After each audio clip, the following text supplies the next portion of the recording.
पहली बात ये है नीचे कर लो यार थोड़ा, जिस तरीके से बीजेपी की सरकार में और एआई जैसा कार्यक्रम पहले दिन से ही उस पर सवाल खड़े हुए, रोबोट कहाँ का आया और शायद एआई की तैयारी नहीं थी उनकी, और जो प्रदर्शन हुआ उसमें डेलीगेट्स भी थे। ये पूरा बीजेपी के सिक्योरिटी फेलियर है कि दिल्ली जैसी जगह जहाँ दुनिया से इतने डेलीगेट्स आए हों वहां पर आपकी सिक्योरिटी फेलियर नंबर 1, और नंबर 2 एआई जब उसकी कोई तैयारी नहीं है, एआई के बारे में आपने कोई इकोसिस्टम तैयार नहीं किया, कोई इंफ्रास्ट्रक्चर तैयार नहीं किया और उस आयोजन में सब नकली चीजें दिखा रहे हैं, तो स्वाभाविक है जब नकली चीज दिखाओगे, नकली एआई दिखाओगे, देश का बना हुआ रोबोट आप दिखाओगे तो स्वाभाविक है नाराजगी होना स्वाभाविक है। लेकिन सबसे बड़ी बात है सिक्योरिटी फेलियर है।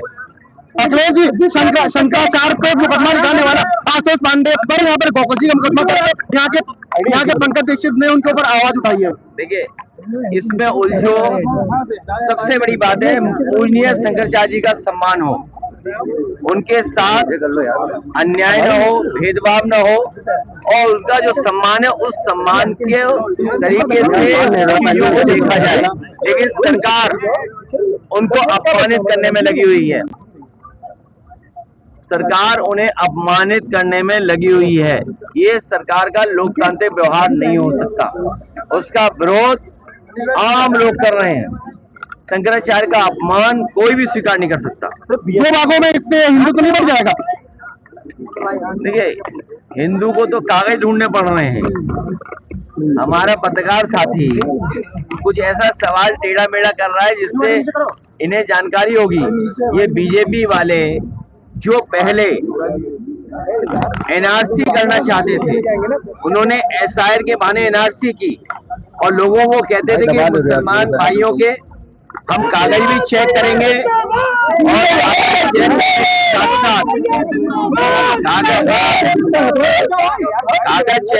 कागज चेक करने डिटेंशन सेंटर बनाएंगे। लेकिन एसआईआर के बहाने अब हिंदू भाई ज्यादा कागज ढूंढ रहे हैं, क्योंकि अगर आप भारत के नागरिक हैं तो वोटर हैं, और अगर वोटर हैं तो भारत के नागरिक हैं। तो जो नोटिस गए हैं और आपके यहाँ भी जो नोटिस आया हुआ जो कागज ढूंढ रहे हैं, सबसे ज्यादा हिंदू भाई होंगे। सर पीएसआईटी में बवाल चल रहा है, छात्रों को क्या कहेंगे? कानून कायम है इस वक्त, कानून कायम है, लॉ पूरा तरीके से मेंटेन किया जा रहा है, क्या कहेंगे? देखिए लॉ एंड ऑर्डर, क्या लॉ एंड ऑर्डर है? लॉ अलग चल रहा है, ऑर्डर अलग चल रहा है। कोई लॉ एंड ऑर्डर चल रहा है यहाँ पर? आए दिन घटना हो रही है, आए दिन देखने को मिल रहा है और किसी की सुनवाई नहीं है। अभी जब मैं आपके बीच आया हूँ अयोध्या में बिना नोटिस लोगों के घर मकान और दीवारें तोड़ी जा रही हैं, कह रहे इलीगल कंस्ट्रक्शन है, और बीजेपी के लोगों को इलीगल कंस्ट्रक्शन करने की आजादी है। जगह जगह कब्जा कर रही हैं लोग, जगह जगह जमीनें छीनी होंगी इन्होंने। आप कानपुर में इतने बड़े शहर में हैं, सबसे ज्यादा इलीगल काम और सबसे ज्यादा जमीनों पे कब्जा अगर किसी ने किया होगा तो भारतीय जनता पार्टी के लोगों ने किया। ब्रजेश पाठक जी जब यहाँ पर आए थे तो उन्होंने कहा था कि तालाब पे जो कब्जे हैं उनको कब्जा मुक्त कराया जाएगा, लेकिन तालाब में कई कब्जों में बड़े बड़े अपार्टमेंट खड़े हैं यहाँ पर। देखिए उनकी तो चलती नहीं है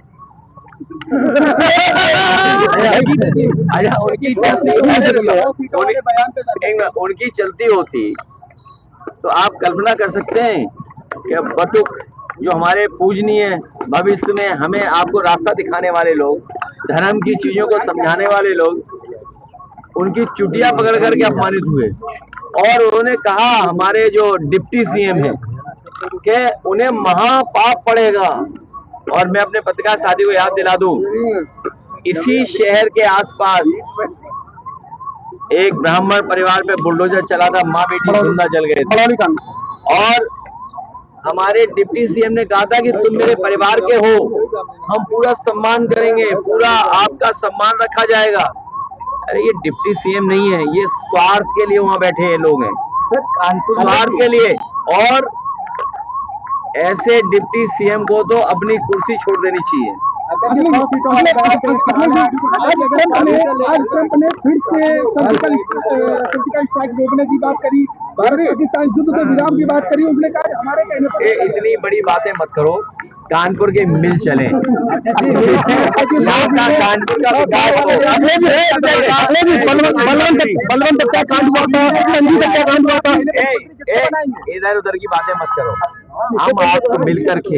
हम आप मिलकर के नई सरकार बनाएं, बिजली सस्ती कराएं, सड़कों पर ट्रैफिक जाम न लगे, सड़कों पर सांड न घूमे, और यहाँ की कानपुर का जो इतिहास रहा है, कानपुर जो इंडस्ट्रियल टाउन रहा है, इसको पुनः इंडस्ट्रियल टाउन कैसे बनाएं और यहाँ पर इंडस्ट्री को कैसे सपोर्ट करें जिससे रोजगार और नौकरी हम लोग दे सकें, और यूपी की अर्थव्यवस्था में भी भागीदारी कानपुर की हो। मैं आपको भरोसा दिलाता हूँ, समाजवादियों की सरकार बनाइए। अभी तो गंगा गंदी बह रही है, समाजवादी सरकार बनने पर माँ गंगा की सफाई के साथ साथ प्लैंड और वर्ल्ड क्लास और देखने में अच्छा लगे, एस्थेटिकली आपका कानपुर कैसे सुंदर दिखे, उसको बनाने का काम करेंगे। अच्छा ये बताओ, मुख्यमंत्री चले गए जापान और देखने गए टोक्यो और क्योंकि जा ही नहीं रहे हैं। अब आप इसी से समझ लीजिए, जो हमारे देश के प्रधानमंत्री और उस समय के जो प्रधानमंत्री थे जापान के, उनके बीच समझौता हुआ था और ये बात तय हुई थी कि हम क्योटो बनाएंगे आपके वाराणसी को, और शायद कानपुर को बनाना चाहते होंगे लास वेगास, या शायद अब सिंगापुर देख आए हैं हमारे मुख्यमंत्री जी, तो कानपुर को खोद करके दोबारा फिर सिंगापुर बनाएंगे।